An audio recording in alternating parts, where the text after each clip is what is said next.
Pagdating talaga sa pera, kailangang marunong po tayo humawak ng pera, marunong po tayo humawak ng ating pinaghirapan, at marunong po tayo mag-ipon. Kasi hindi po lahat, guys, hindi ito lahat ng matinutulungan natin ay makakatulong sa atin pagdating sa panahon na tayo po magigipit. Okay? So, habang tayo po ay kumikita pa, tayo po ay able pa na magtatrabaho, tayo po ay may income pa na pumapasok, kailangan po marunong po tayo mag-ipon para marunong tayo humawak ng pera para sa pagdating ng panahon, mayroon po tayong magagamit.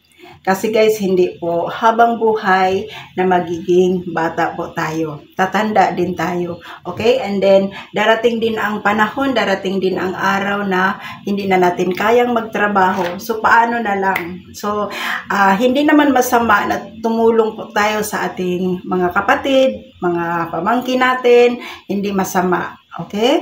Nakakaganda ng loob, nakakagaan ng loob po na mayroon po tayong matulungan. Pero huwag po natin kalimutan ang ating sarili. Okay guys?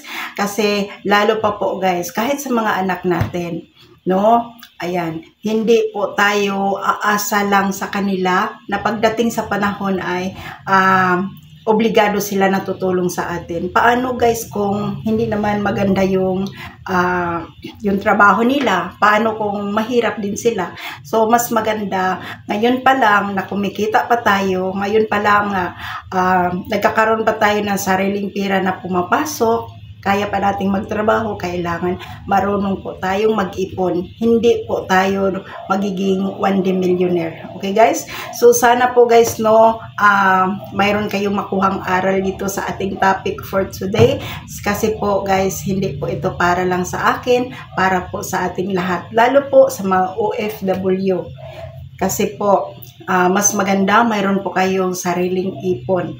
Huwag ninyong ipapadala lahat yung pera ninyo sa mga pamilya ninyo. Magtira kayo para sa inyo. Para pagdating sa panahon na ayaw na ninyong magtrabaho, mayroon po kayong pera na magagamit. Ayan lamang guys, maraming salamat po. At pakishare naman po sa video ito. Kung sa tingin po ninyo ay ito po ay nakakatulong sa iyo, i-share ninyo sa iba para matulungan po natin ang marami. Maraming salamat po guys. God bless everyone. Mabuhay po kayong lahat. Bye!